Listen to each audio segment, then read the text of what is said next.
Hey everybody, welcome to the Jim Masters Show Live Entertainment Lifestyle Talk Show series. This is show number 2. That's right.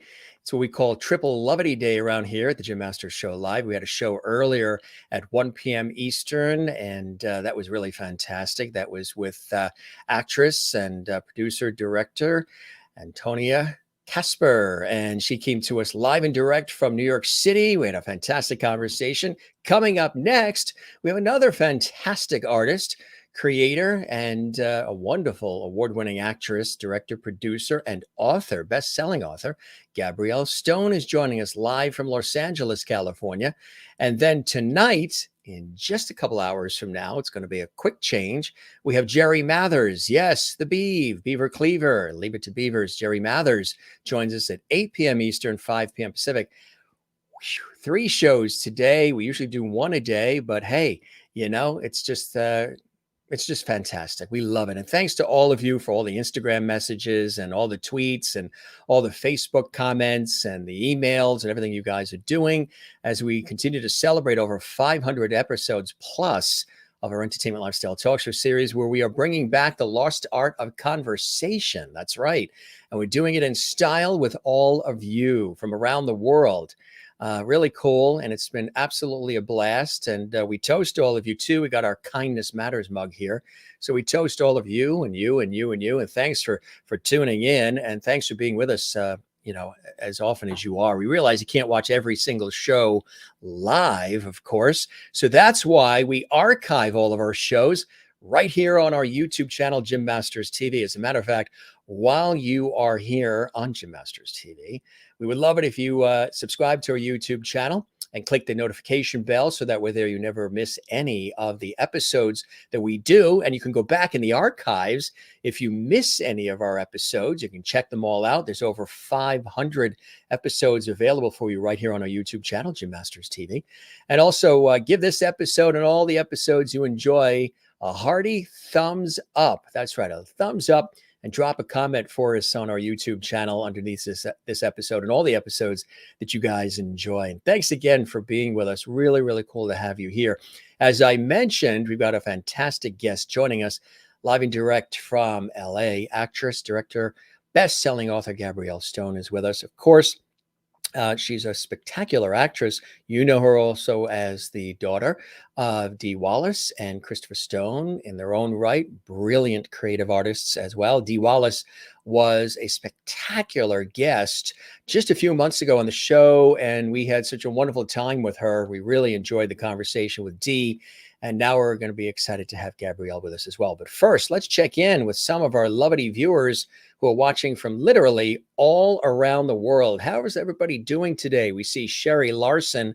She's watching in Kansas. Good to see you, Sherry. Welcome to the show. This is show number 2 for you today, huh? And Mary Bishop's watching in Florida, in FLA. She says, hello, Jim and Lovelies. Listening in while at work. So you're still at work. You're taking care of seniors, I believe, in Florida there. Good to see you, Mary, in Pine Island, Florida. Joan Sando is here, checking in to the Jim Masters Show Live Entertainment Lifestyle Talk Show series, where we're bringing back the lost art of conversation with a modern twist. Joan says, hi, Jim and all lovelies. Good to see you, Joan. Let's see. Everybody's here. Maureen, working in the hospital in Arizona. She's sort of sneaking in. She says, hi, everyone. I'm sneaking in for a short time. I'm swamped at work, but wanted to join you. Perfect. Good to have you here, Maureen. We welcome you. Juanita is back from South Africa. Yes, she is here. She's walking well, which is Moy Loop. She taught us Moy Loop means walk well in African. She says, hi, Jim and lovely squad. Good to see you and welcome back for show number 2. Juanita, yes. And Mary goes, I guess we're all sneak peeking at work. Yes, you sure are. Joan says, Jim, you're amazing for many things, including 3, count them, 3 shows in one day. I know we normally do 1 at 8 p.m. Eastern, 5 p.m. Pacific, but I'm off from my professional work in television and radio today. So that worked out. So we can do all 3 shows today, which is really, really cool. And Jen Barry's in house from Allentown, Pennsylvania. She's saying, I'm home, safe with me love, Ken in Allentown. Well, these great fun shows today. Thank you, Jim, and all the guests who are now Lovities. I told Gabrielle about the whole Lovity thing that I said light, love, and levity too fast last year. And I said, Lovity. She said, bring it on. She's into it. She loves it, which is fantastic. You know, some things, some good things have come out of this pandemic in a way. This show is one of them. Hi, Jim. Hi, everyone. Hope all is well. Kathleen is watching from New York City. We love that. Jen Barry on her front porch dancing to our show open. You like that snazzy show open with the animation and all? That's brand new, actually. We just launched that new open in September. She also has her Jameson whiskey with her too. Wow. It is 5 o'clock somewhere and it is after 5 here. So on your East Coast like we are. So I guess you're ready to go. Joy Lowenzo is watching from New York City as well. Good to see you, Joy. Nice to see you as well. Hope everybody's doing well where you are. And everybody, you're listening in as you're cooking. Really cool. We love that. Good stuff. So thanks for joining us, gang. Always cool to have you guys here. Continue to spread the word about our show. We love all the comments. Thanks for all the feedback and supporting the show and spreading the word about the Jim Master Show Live. We love you for that. Gabrielle Stone, talk about a prolific creative artist herself. She comes from, a prominent family of artists, Dee and Christopher, of course, but she herself has made her own path. She is a brilliant actress, director, producer, and author of 2 books. This was the first book that just knocked it out of the park. Eat, Pray, #FML. And that just went gangbusters. She was just bowled over when that book came out. And that book's still available too, gang. Here's the newest, The Ridiculous Misadventures of a Single Girl. This is really, really a fantastic one as well. And we're excited. That one just came out in September. Gabrielle, again, is really fantastic. And her parents, again, Dee Wallace and Christopher Stone, legends in the industry as well. So she learned from some of the best. And again, she also carved out her own way and her own life, which is actually fantastic. Some people don't do that, but she sure did. And being a prolific author, I'm sure there's going to be much more from her too, even beyond these 2 books. Let's do a lovely welcome from Los Angeles, California right now as we welcome our very special guest, Gabrielle Stone, to the Jim Masters Show Live. Gabrielle, welcome to the show, my friend. Good to have you here. Hi, everybody. I'm so happy to be here. Thank you for having me. I love your background and I love that microphone. That is cool. Yeah, 2020 we got hit with so much and we needed a space to do all the things on Zoom. So here we are. Here we are, Zoom and everything else, I tell you. I want to show you some of the lovely welcomes coming in because it is about a lot of levity. I love the lovities. That's Isn't so that much cool? fun. I'm going to adopt that phrase. Kathleen Walker says, hi, Gabrielle, and welcome. She's watching from New York City. And Hi, Kathleen. Toby is in Encino, California. She says, howdy, Gabrielle. Oh, Toby, you're my neighbor. Hi. Yeah. Juanita's in South Africa. Welcome to the show, Gabrielle. Oh, amazing. Hi, Juanita. Maureen is a nurse in Arizona. And she says, hello, Gabrielle. Welcome to Lovity Hall. Now this is cool. Oh my God. Yeah. Did you see that? Yeah. I was asked to send you warm regards from my son-in-law, Rose. and Wow. my daughter Haley, because they worked on a project, I guess, Yeah. that you were. Yeah. She mentioned this last night and I said, make sure when Gabrielle is on, you remind us of that. Oh, that's amazing. Please give them my love. Rose directed one of the first films that I, had the big leading role in, called Speak No Evil. So that's Yes. so great. Small world, isn't it? The smallest. Small world. And she's one of our faithful lovities. She's a nurse in Arizona, getting ready to retire after many years of doing, yeoman's work in the hospital setting too, especially during COVID and all. Geez. Jen Barry in Allentown, Pennsylvania. She's got her Jameson whiskey with her in the mountains of PA. And she says, hey, Gabrielle, she's all Love zen. that. Hi, Jen. I have family in PA. So Do you? Yeah. What parts? Oh God, all over now. They're spread out all over. Originally it was in Bucks County, but Oh, everybody's yeah. moved with their own individual families by now. Right, exactly. Joan Sandos says, welcome to Lovely Hall. Sherry Larson in Kansas says, welcome, Gabrielle, as well. And Thank many others. Keep you. the post coming, gang. So, how are you? Obviously, you're a storyteller, you're an artist, you're communal, you're a communicator like I am, and you like to be amongst people and inspiring them and doing all kinds of creative things. And then COVID came along and sort of stopped the world back in March 2020. How have you been creative, collaborative, connected, and staying sane through it all? And usually that's where people say, Jim, I haven't achieved that part yet. Yeah, I was going to say, I don't know about that last one, but COVID was really interesting for me as an artist, partly because I have so much time now at home. So you feel that pressure to like write the next screenplay or write the next novel. And I was feeling really uninspired and just feeling the weight and the heaviness that the world was Yeah. going through. I eventually was able to shake that off and ended up writing my second book, The Ridiculous Misadventures of a Single Girl.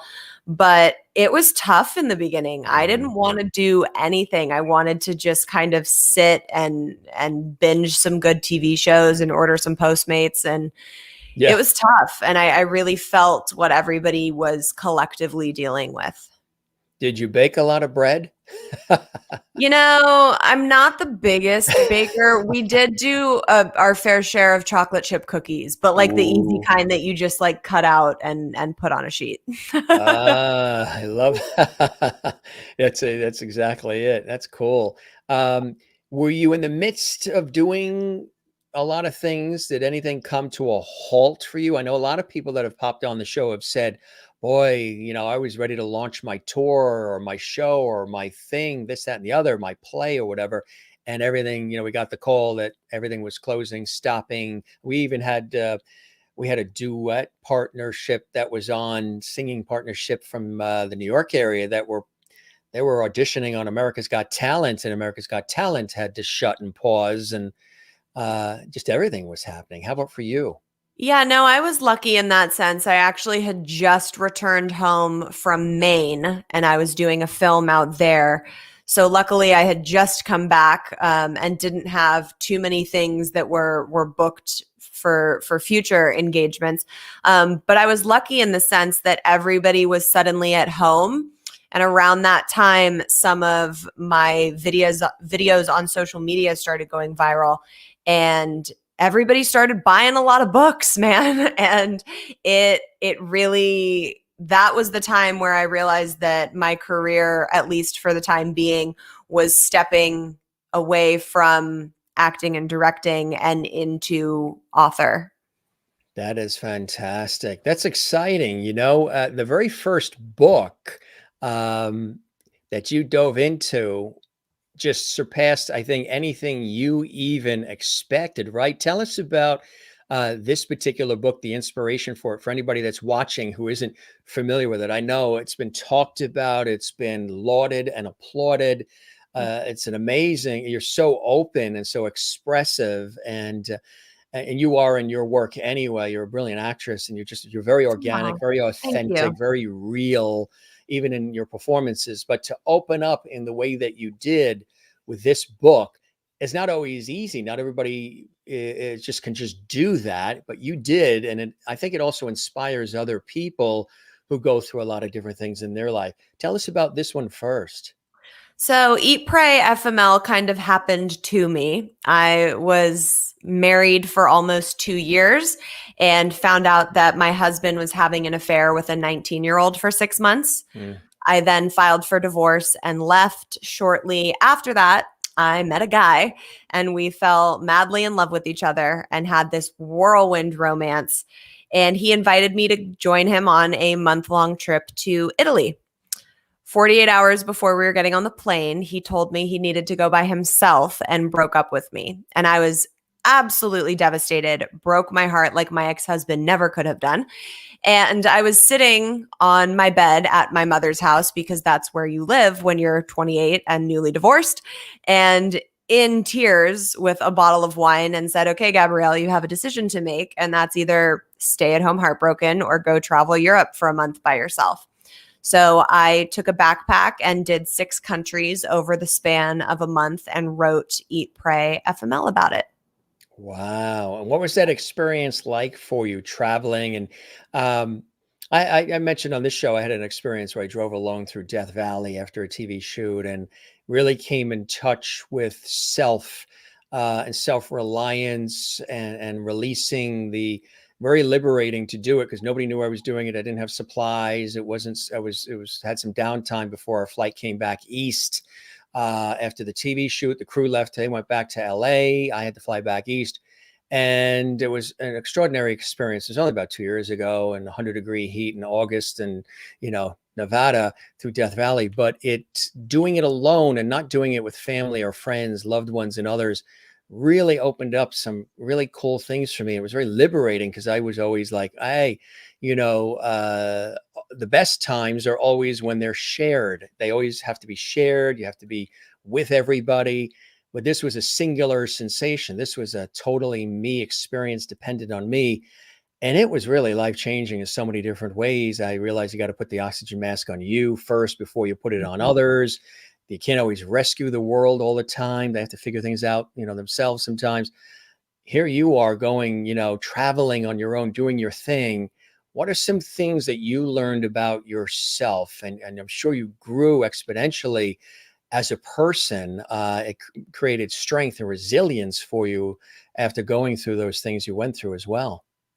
Yeah, that trip completely changed my life. The only thing I knew about hostels when I was on my flight over there was that there was a movie about it and people get brutally murdered in it. So it Yes. was entirely new for me and so far out of my comfort zone. I would have never booked a trip across the world to go travel by myself.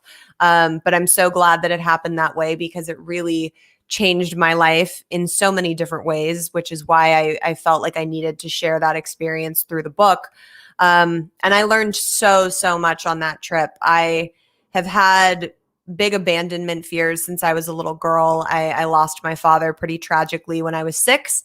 And then my high school sweetheart was killed in a car accident when I was 18.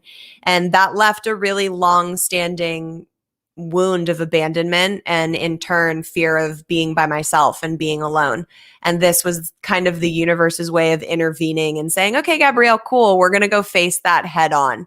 And the biggest takeaway that I had from that trip that I still carry with me was that I'm never truly abandoned because I'll never abandon myself. And when I realized that, that gave me such a freedom as to how to live life, how to love in life, and really knowing how incredibly capable I was. That's the key, right? Realizing how capable you are and you're able to pull from within you the strength that you might not have even realized you had, right? It took you to have to leave here, go there, make your way, rely on yourself, clear your head, get the clarity and the focus that you need, and get re-energized and rebooted to then come back refreshed and ready to take on, the world, right? Yeah. And, the second I released Eat, Pray FML, and I say this lovingly, my readers started berating me about what happened after Europe. When do we get to find out what happened next? And Yeah. I was still living that story because this is my real life with real people that are involved in it. And I didn't know what the next chapter looked like. And eventually I started writing the sequel, and that's when I realized that another book was indeed coming to answer everybody's questions that they still had from the first one. And I started it before I even knew how it was going to be finished, because it was still happening to me in real time. The first book, Eat, Pray, FML, is across a 3.5-month period, as crazy as that is, from the time I found out about the cheating to when I came home from Europe and everything in between. And The Ridiculous Misadventures of a Single Girl spans 2 years over my life. So it's a lot more time. And it really, I feel like readers finally have some closure, and the fact that they were so invested in my journey after reading the first one was really touching for me. Tell us about, because I know the first one was so well received. Tell us about, and people were waiting with bated breath for the second one. They're like, we love this. We love your writing style. We love the content. We want more from you. So when you decided to write this one, tell us about this one in terms of some of the things that you tackle and what people can expect. I think it's fantastic. The biggest questions that I always get after Yeah. people finish reading Eat, Pray Fml is, do you still talk to Javier, who was the Yeah. man that dumped me before Europe? Does Chris come to LA, who's a guy that I meet on my trip? And what happened after Europe? So the Ridiculous Misadventures has all of that and more. It very thoroughly answers all the questions that people had. And it really is a continuation of my healing journey. There's a lot of ups, a lot of downs. There's some things in that book that I'm not necessarily proud of, but it's all part of the journey as to where I got to where I'm at now. And I had a lot of fear of judgment on this one, more so than I did about the first one. Really? Yeah. Just nervous that people were going to judge some of my decisions. As much as 95% of people that read FML absolutely love it, there's that 5% of people that hate it and think I should crawl under a rock and die. And that's fine. It's art, it's subjective, and that's part of the game and the industry that we're in. So I think some of those fears really crept in, and it was really beautiful because the Ridiculous Misadventures has only been out for about a month and a half now. And every message that I've gotten are people so deeply connecting with and healing from the very things that I was nervous about writing about. So it's been a really beautiful full circle moment to just continue to allow people to heal through the craziness that has ensued in my own life. Tell us about some of the feedback that you've had already from the second book. I mean, I'm sure with the first book and now with the second book, you probably have people that write to you or they contact you and they literally pour their heart out, or they've experienced something similar in their lives, and your openness and authenticity and your willingness to express yourself in the beautiful way that you do with these works is really resonating and connecting with people, and they're relating to it, and it allows them to sort of soul search and redefine their life's journey and to move forward, right? Yeah, I've over the past 2.5 years from when I released Eat, Pray FML, the messages that I have gotten from women and men around the world, and I mean that very globally. I have readers and listeners now with my podcast in Africa, in Canada, in Australia. It's wild. Ireland, Iceland, like it's insane. And the messages that I get from people have been so touching, and I open and read every message that's related to the book because it's such a personal journey of mine. And I know the type of healing that people get from reading it. So I know when they're messaging me that it's something that's very personal to them. So I take a lot of care in that. And I've been able to connect with a lot of really incredible people that have now become this amazing community of FMLers, is what they call themselves. Yeah. The FMLers and the Lovities. I love it. They've merged here, which is fantastic. Yeah, it's great. But messages about how reading this book got me out of an abusive relationship, or I finally had the courage to file for divorce and leave, or I found out that I wasn't really loving myself and now I want to fight for my relationship, or I just want to go travel and you've inspired me to do that. It's really been awesome to see the wide range of humans that this book has reached, because at the end of the day, whether you're in a relationship or not, you have experienced some form of heartbreak or grief, or that's a human experience. That's universal. So I think no matter where you're at in life, there's something that you'll take away from and connect with in both of these books. The cover for the second book is really cool. Both are, but how Thank did you you. come up with the cover for the second book? The idea? I self-published both of them, which is a great route for me because I'm such a control freak. So I did all the concepts. I did both shoots for these myself. And I was shooting with my photographer friend. It was actually the day before the launch party of Eat Pray Fml. So it was back in 2019. And I saw these photos that we had taken and I was like, those are going to be on the second book cover. So I had them for a very long time. And then I sent them to my cover designer and was like, I don't know what you're going to do or how you're going to make 4 photos make sense on a cover, but like, this is kind of what I'm seeing. And she just knocked it out of the park. I was so happy when she sent it back to me because it just really embodies like the fun aspect. Because as much as these books are both healing and you'll get a lot of self-help without feeling like you're reading a self-help book, they're ridiculous and fun. And you feel like you're sitting down and having wine with your girlfriend and going on these crazy adventures with me. And I wanted the cover to really make sure it felt like that. That's really cool. I like the fact that you were so heavily involved from start to finish, even in the design of the cover and so much more. And that's always been you. I mean, you have this wonderful background. Obviously, your parents, incredible Dee Wallace and Christopher Stone, such a great influences on you early on. Let's talk a little bit about some of the influences and inspirations that also propelled you forward to want to be in the arts, to want to be in theater and film and television and all the work that you've had an opportunity to be involved in, Gabrielle.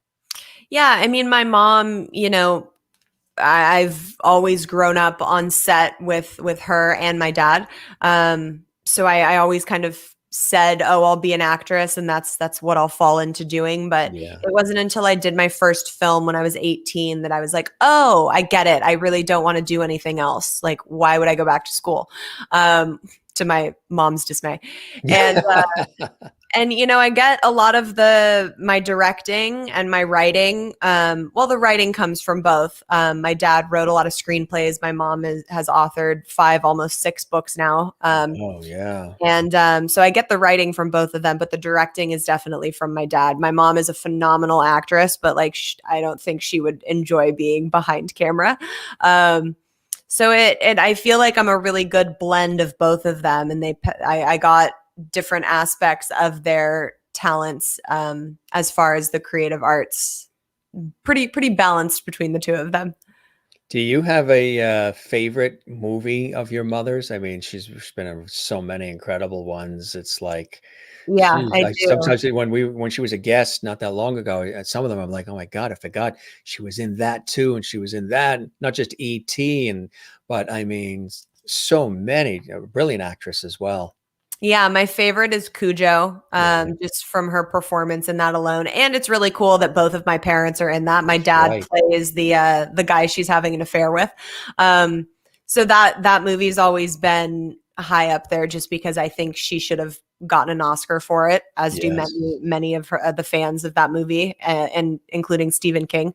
But The Frighteners will always have a special place in my heart as well because that was the movie that she was shooting in New Zealand when my father passed. Mm, So I was at home with I mean, we call her my nanny, but she, lived with us and was like, very much a part of the family, and is still one of my best friends today. And I walked in to go wake him up and he wasn't in his bedroom. And I went into the bathroom and he was lying on the floor.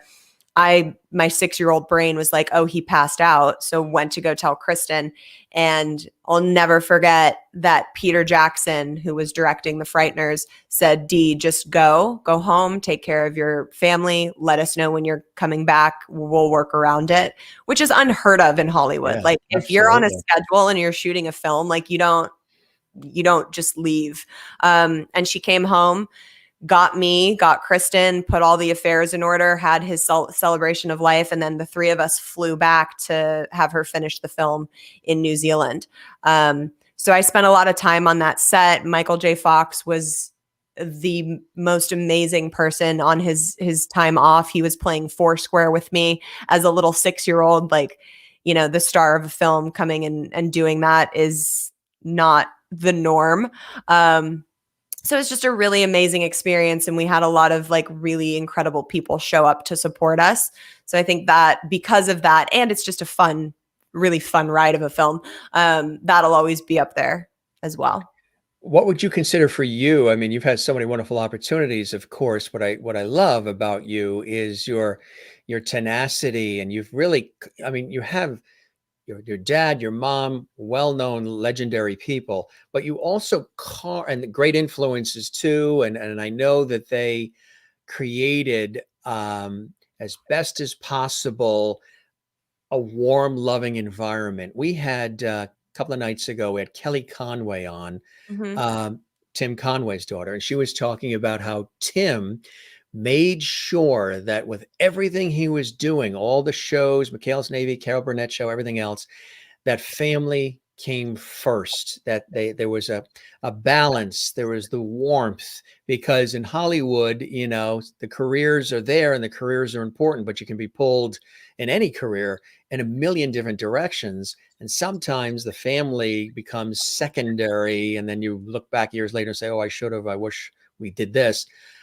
You were able to they made sure that there was this sort of love and balance and safe zone created for you, which I think also enhanced who you are as well, wouldn't you say?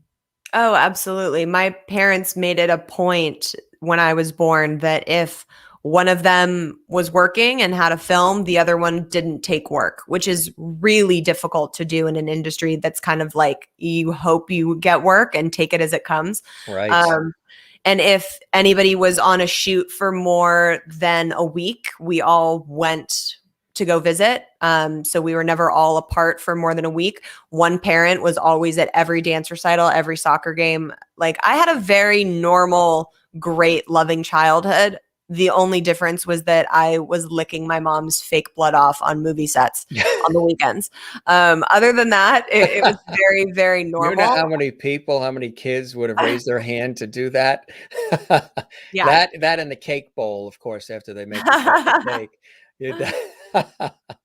That's, I would imagine too, because you're also a wonderful director and producer, that you paid attention when you were a kid. You saw some of the things that your parents were involved in, and probably maybe watching what the producer is doing, the director, maybe seeing what the writer is doing, the lighting people, the camera operators, just the sets, the designs, and probably soaking all of that up. That also aided in what you're doing now too, right? Maybe subconsciously. I definitely think that being on set when I was younger attributed to me feeling so comfortable as an actress when I stepped on set. Like, it felt like a second home. Right. But I think I started paying attention more as far as directing and producing and the ins and outs of the industry when I was working as an actress.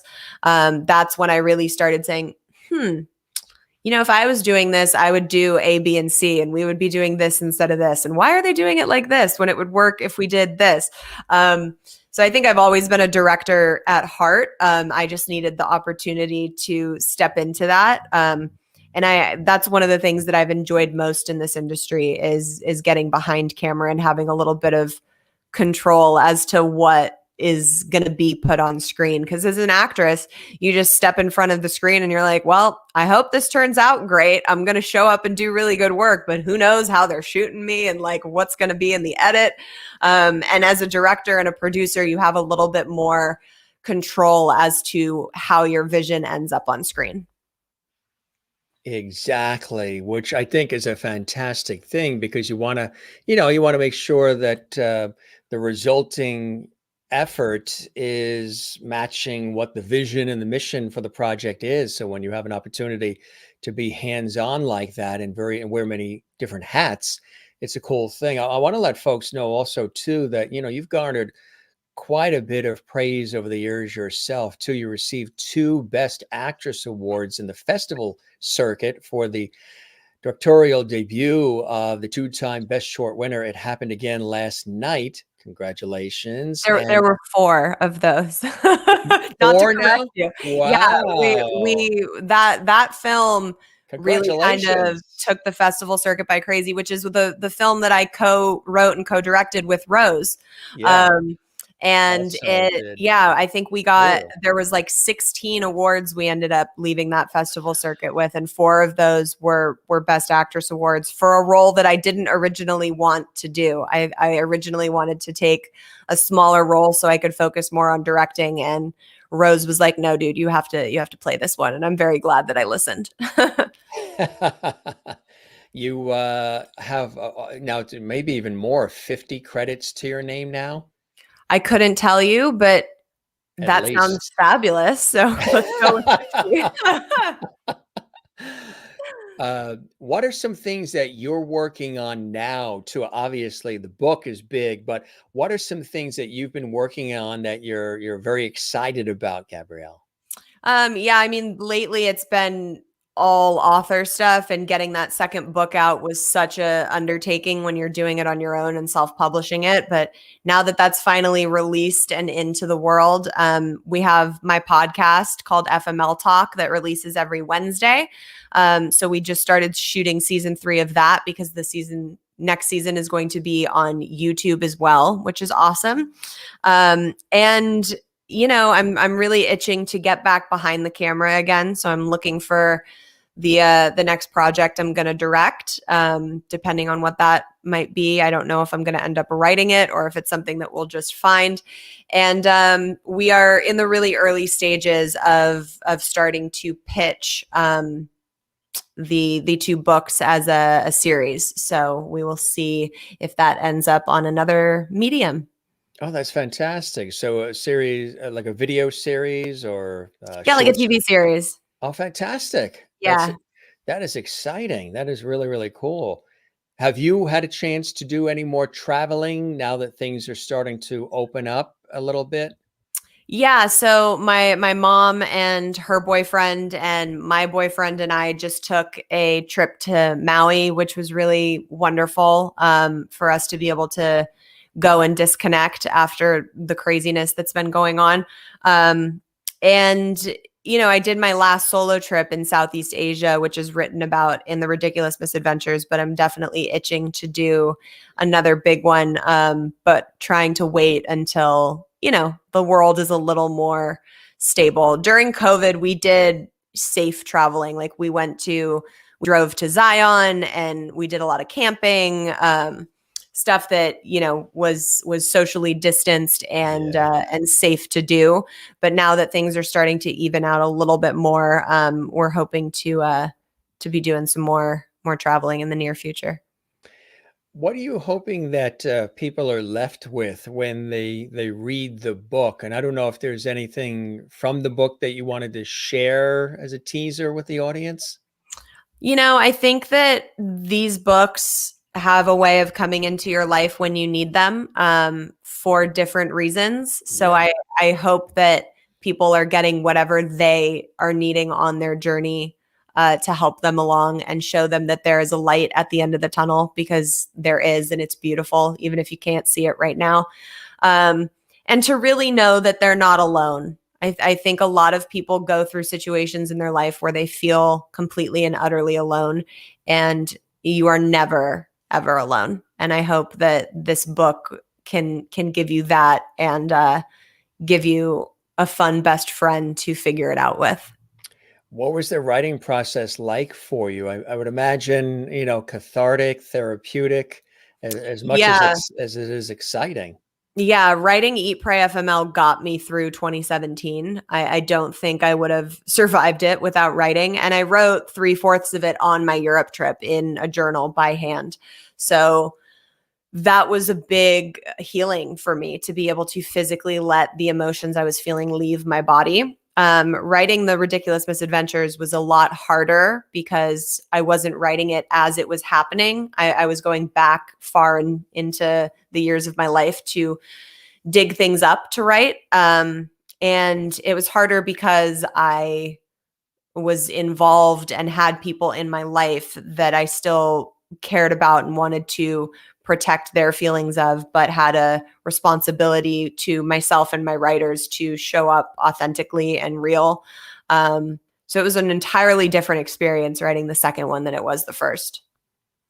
So you see more coming down the pike for you too? Are you now that you've got that writer's bug, this whole, opportunity to really share in the way that you did is so beautiful. Has the bug bitten you to where you want to create some more for everybody?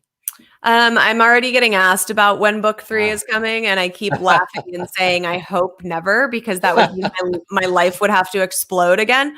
So I'm sure I will eventually, when you first publish a book, you're like, I never want to do this again. Yeah. Why did I ever put myself through this? So once that starts to wear off, I'm sure I will eventually want to do a third one. I don't think it will be the third as far as like a trilogy, because that would mean something really drastically bad would have to happen in my life. But more of like a looking back at different, parts of my life where I can share and teach through different aspects of that.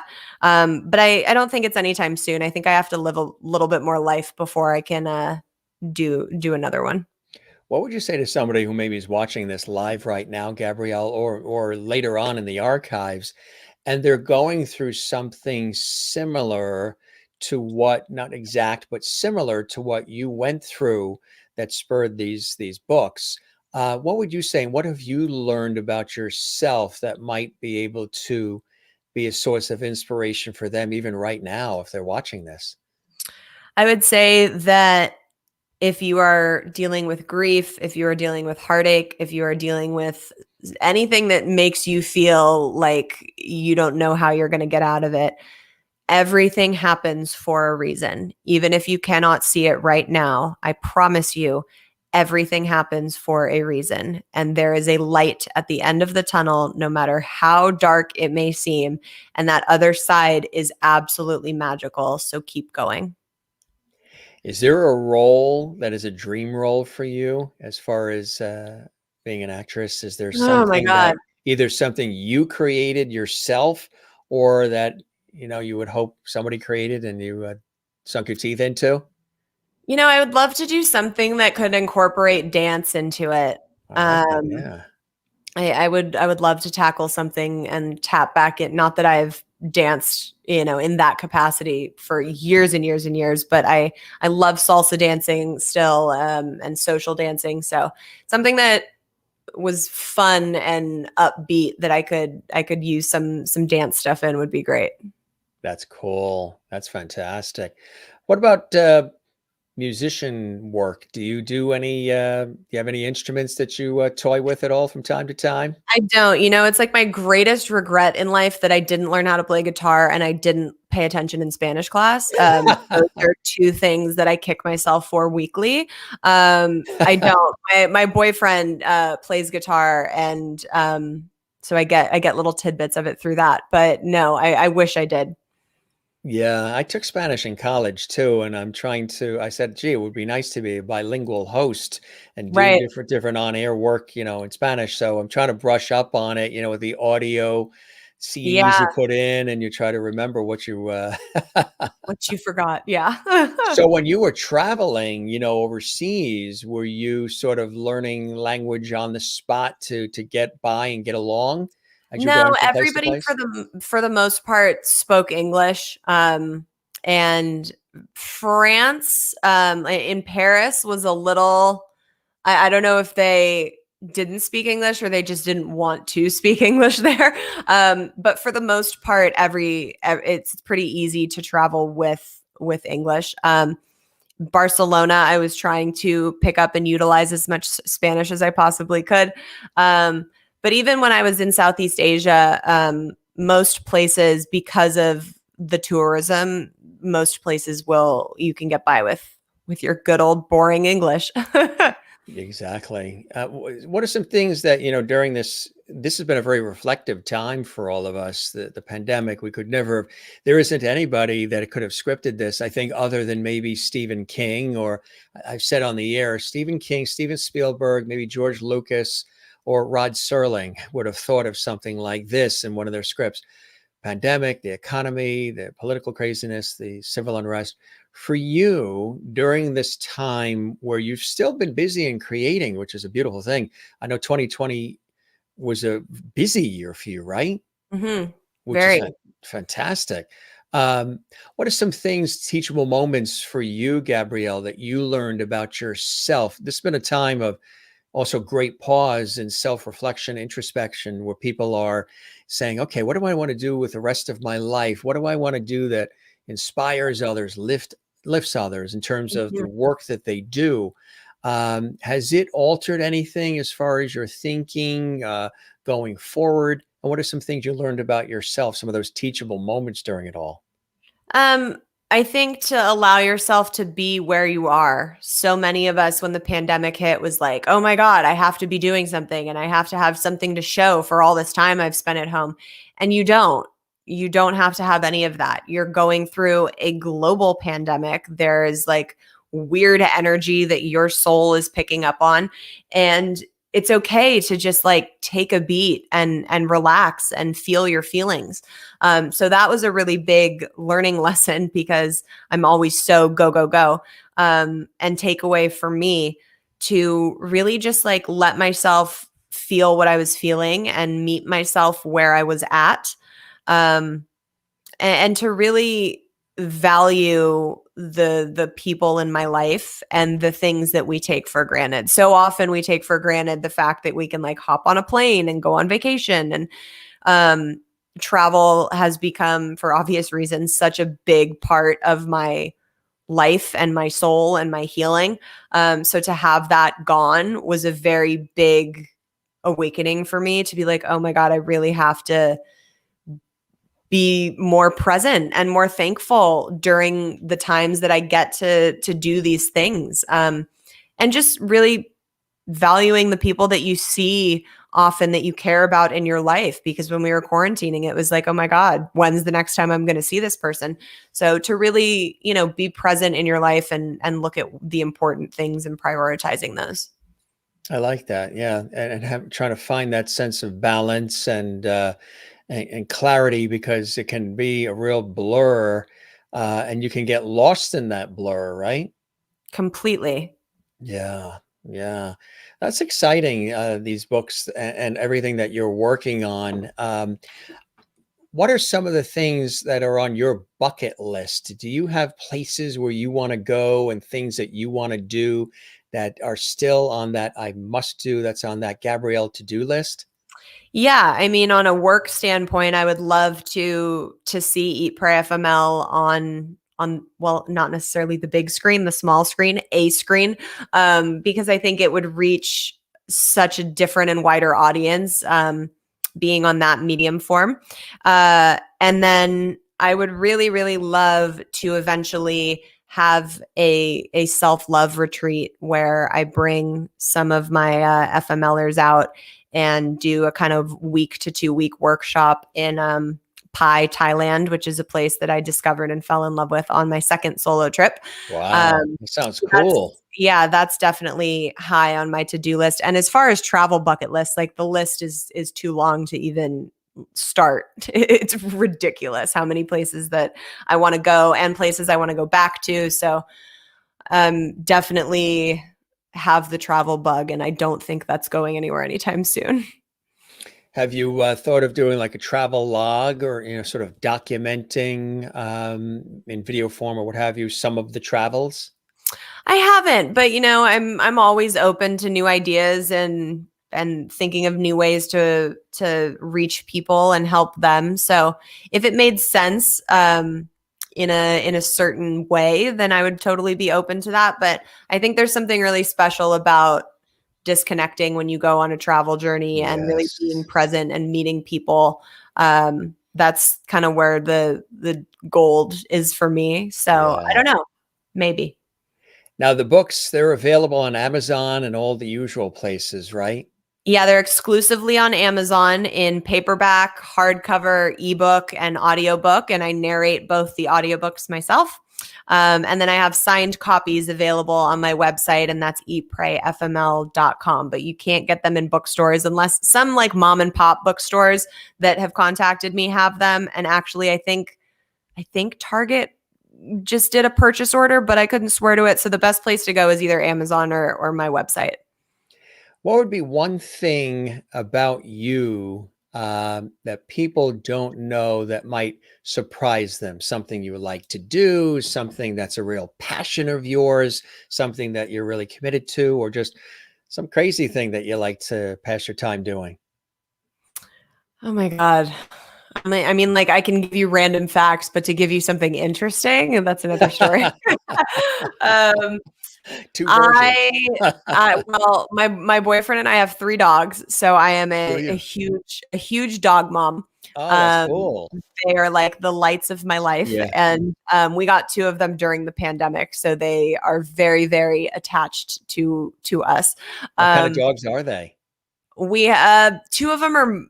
One's a total mutt. Like he's just a mix of 7 or 8 different dogs. And he's this Yeah. cute little black, mostly pit bull and German shepherd and miniature pinscher, literally every dog. And then we have a white one who is half husky, quarter Great Pyrenees and quarter golden retriever. Wow. What a great mix, huh? Yeah, he's awesome, but like the goofiest dog. And then we have our old man, he's like 12 or 13 now, a Cocker Spaniel. We had an English Springer Spaniel. Spaniels are great dogs too, aren't they? Yeah, they are. And we rescued all of them. The Cocker Spaniel Jealous. my boyfriend has had before we moved in together, and he found him like beaten and battered on the street. Mm, Like all of them are, come from not great backgrounds, and they're just the best dogs. mm. That's cool. That's great stuff. Yeah, that's I love that. I love the fact that they're rescues and you took care of them, and that's a beautiful thing. Just Yeah. shows the spirit that you have. I want to show you there was somebody here who was watching along, who usually pops in towards the latter part, and he just wanted to say you knocked it out of the park, kid. Mr. George Burns was with us today. Thank you, sir. Yeah, that's the reaction everybody has when they get surprised. This I was love actually pretty lifelike, huh? Extremely. He's got a cigar and the whole bit. This was one of my mother's the youngest of 16. Talk about a big family. Oh And my God. I love that facial reaction. I mean, I'm an only child, so that's like, Yeah, you definitely have your mother's eyes too. I mean, oh, people thank have you. said that, right? I mean, you Yeah, really. I'm a carbon copy of my mother. I would say absolutely. But so this got passed down to me, and we've thrown him on the show, and he just remember he played God in the movie too. So you got God on your side, Gabrielle. I'm so grateful. Thank you, sir. I really appreciate it. I He said, need it with my track record. that's funny. Do you like to do crazy things like bungee jumping and any of that? Do you test yourself? Do you challenge yourself? Do you push yourself to see how far you can go with certain things and challenging Um, yourself? I mean, I challenge myself, when I get dumped, I get on the plane and go to Europe. Yeah, I'm not a big like jump out of airplanes, jump yeah. out, I did a pretty hefty cliff jump in Sicily when I was on my Europe trip. Did you? And that's about as far as I'll go. And it still took me like 5 minutes to actually jump off the ledge. Um, it's just like not my thing. Like if something scares me, but I really want it, I'll do it. Yeah. Like I'll get like I've gotten tattoos. But I don't have any inkling of like maybe I should jump out of a plane. Not interested. The ground looks kind of nice right about now, Yeah, right? definitely like staying on it. People are like, "Oh, it'd be so awesome to go to space." Nope. Nope. I'm good. Oh yeah, I'm good right like here. Shatner did, and yeah, Shatner did, and a few others. I think one of my friends is Rain Pryor, Richard Pryor's daughter, and I think her mother, who's a scientist, she's in California. We're on the East Coast. We're in the New York area here, but I think she's going up in space, and Shatner did, and it's like moved him forever. I think Yeah. I I think he mean, talked to Spock when he was Godspeed. up there. but Godspeed. I'm so glad you guys are having that experiences. I am so fine right here. you like the ground. You're grounded. Literally grounded. Uh, uh, uh.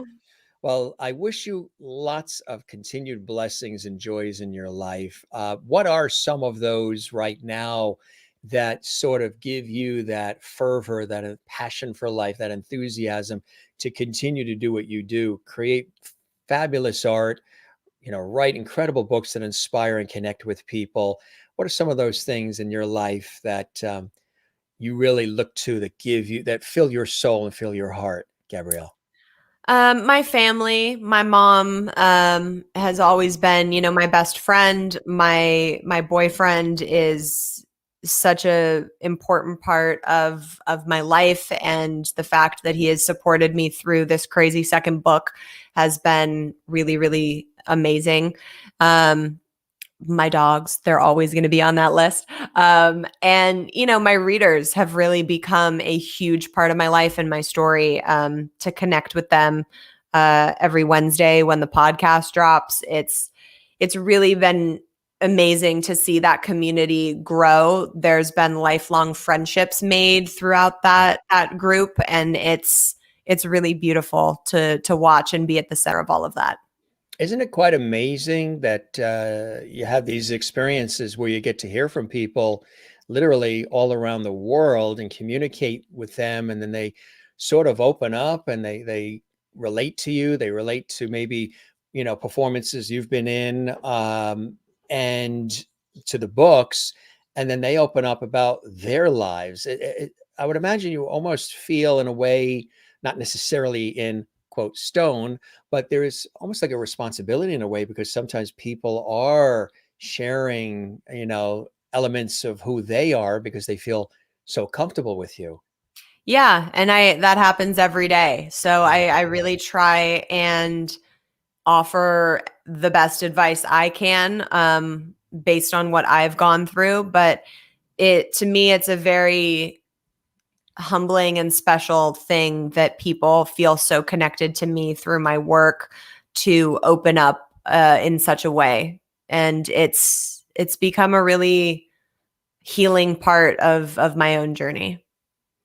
What would Gabrielle of today say to the 10-year-old Gabrielle? I mean, the same thing I would say to myself now: stop taking life so seriously, let go of some of the control. But really, to my 10-year-old self, like, nothing is going to actually kill you. Like, everything will seem like a distant memory someday. So take it with a grain of salt. I like that. That's beautifully said. I want to show you a couple of comments coming in here from the Lovity Squad. Kathleen Walker in New York City says, "This was great. Thanks for sharing your life with us, Gabrielle. Say hi to your mom." Oh, And Juanita in South Africa, "This was a great conversation. Thank you, Gabrielle, for spending time with us. Looking forward to reading your books." Well, oh, this thank you. audience, the Jim Master Show Live, lovely audience around the world, they're very proactive. They will be getting your books. They're I love probably that. I ordering love them right that. now. I am now an official part of the Levities. So You are official part of Levity. We say it all the time, Gabrielle. There's Oscars, Emmys, Peabodys, Tellys, Grammys, Tonys, Tellys, all of these great awards. But when you get a Levity on the Jim Masters Show Live, how does it make you feel? I love it. It's the best award I've ever gotten. Are your feet tingling? Most guests say their feet start tingling when they get that Levity. I love it. I love it. You now have double Levity in your family, Gabrielle. You, and of course your mom Wow. too. Yes. Well, I love, because she became a Levity on the show as well. You're the best. What's the website, things of that nature as well? People want to check things out and follow some of your path. Yeah, all my stuff is on eatprayfml.com. You can get to the podcast and the books and all the things from that site. And I'm on Instagram mostly at Gabrielle Stone.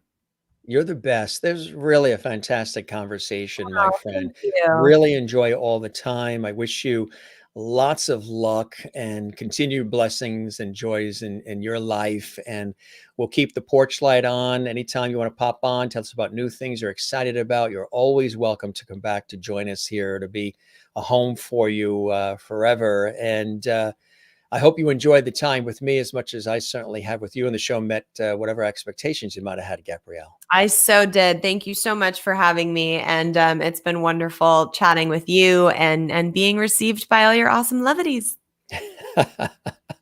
I love that. You're the best. You take care and go stretch those legs, as I say to all the guests. Get that circulation going. We're chatting for I about an will hour do or so. Thanks for being with us. Good luck with everything. We'll be following along. Spread the word about our show. We would absolutely love that, Gabrielle. And say hi to your mom as well. And we'll chat again soon, okay? Awesome. Thank you so much, Jim. Appreciate it. All right. Take care. Bye-bye now. Bye, everybody. Gabrielle Stone right here on the Jim Masters Show live, coming to us direct and live from Los Angeles, California. Hope you guys enjoyed this episode. Really fantastic conversation and just really, really great to learn a little bit more about her and, of course, her incredible books. We've been talking about these books for a while now. Eat, Pray, #FML, and the new one, The Ridiculous Misadventures of a Single Girl by Gabrielle Stone. What I like too, what we learned is that she's very involved in the artwork and the covers of the books as well. Of course, a prolific career. Her parents, legendary Dee Wallace and Christopher Lloyd, and Christopher Stone, that is. Christopher Lloyd. Different actor, Christopher Stone and Dee Wallace. And you got to laugh. You got to have levity, right? That's a great shot of Gabrielle as well. And so is this one. There's so many of them. Really cool conversation. I'm sure you guys learned something as well. We certainly did.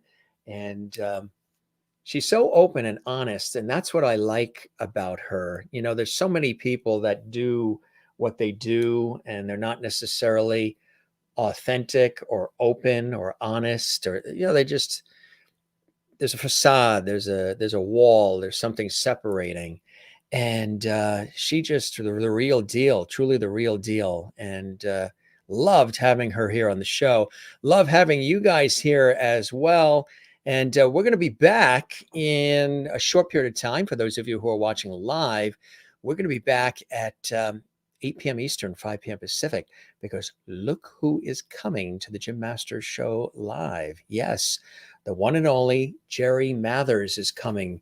We're excited about that. That is, of course, Beaver Cleaver. Yes, he's going to be with us coming up on our series.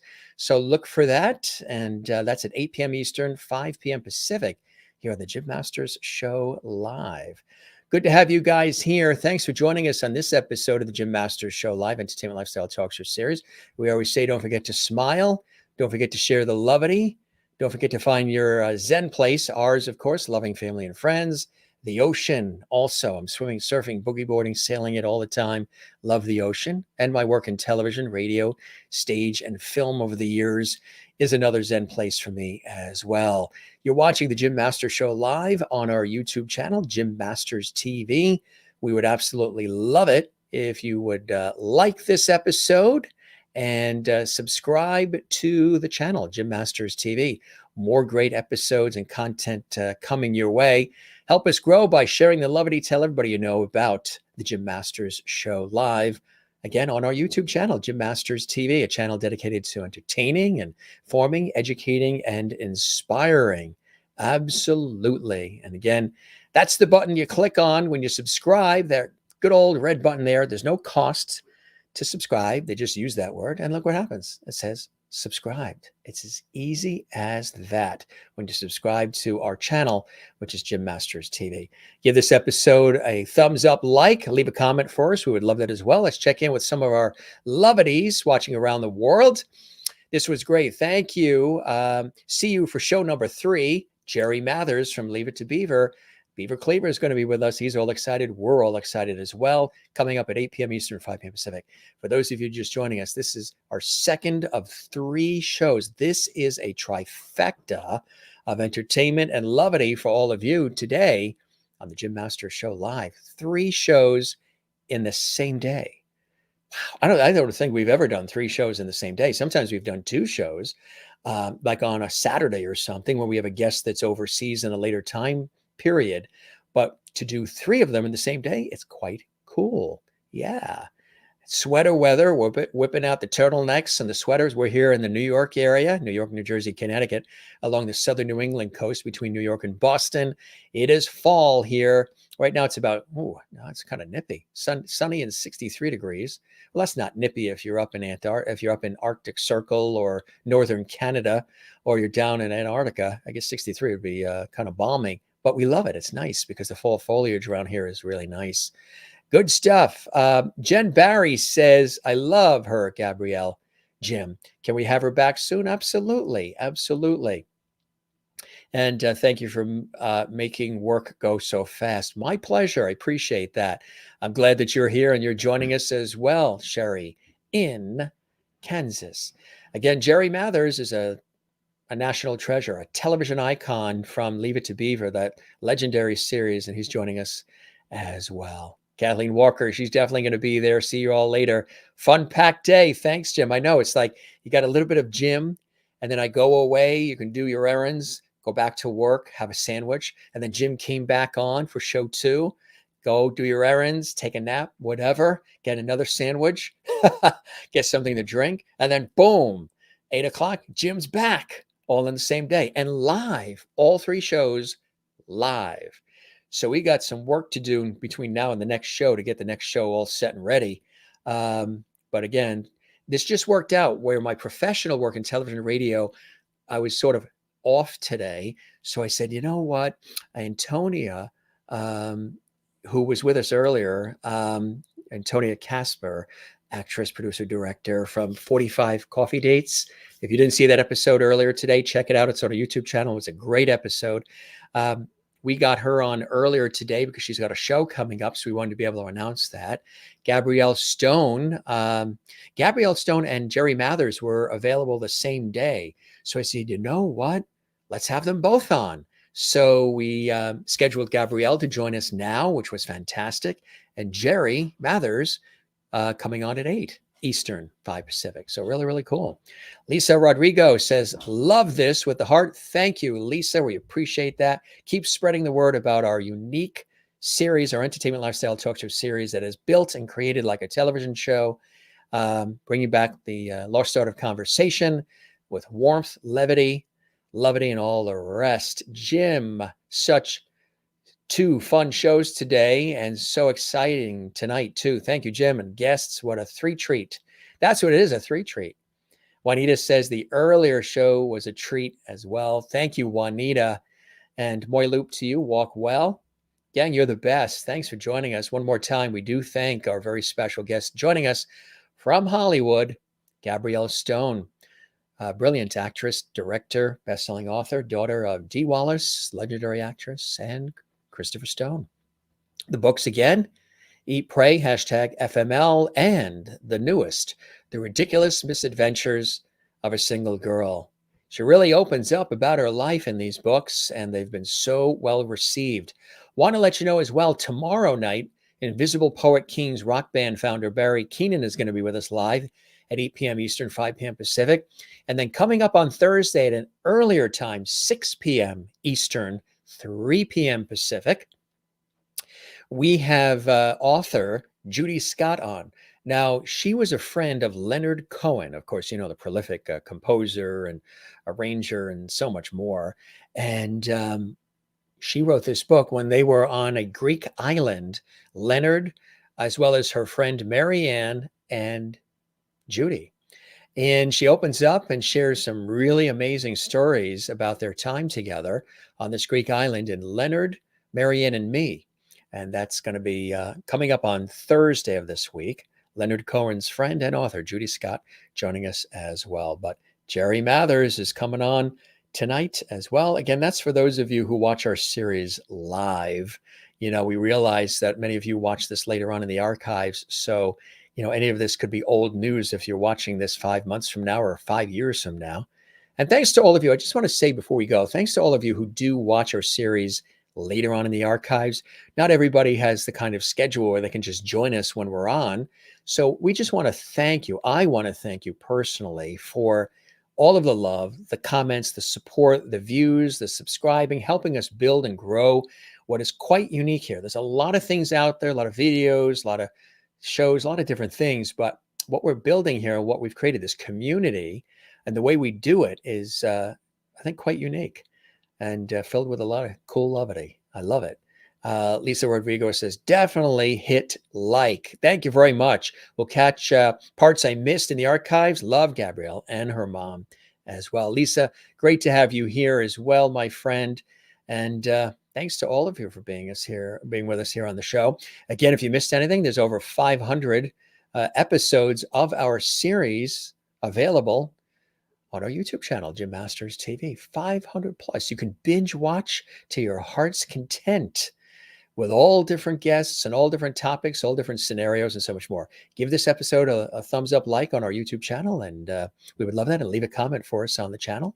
We would love that as well. All right, cheers. We got to have some dinner, and then we're back before you know it in like an hour and a half with Jerry Mathers. It's going to be real cool. All right, gang. Jen says, thank you. And thank you very much. I appreciate all of that. Thank you for all the time. Slancha, right back at you. Right back at you as well. You enjoy. Cheers to you, and Slancha to you, Jen Barry in Allentown, Pennsylvania. All right, gang, we got to scoot out quick. We got to get ready for Jerry Mathers. Thanks one more time to Gabrielle Stone. She was fantastic here on the Jim Masters Show Live. We love you all. We'll see you again soon right here on the Jim Masters Show Live. Be well. Take care of one another. And thanks for being with us in this episode of the Jim Masters Show Live. Cheers.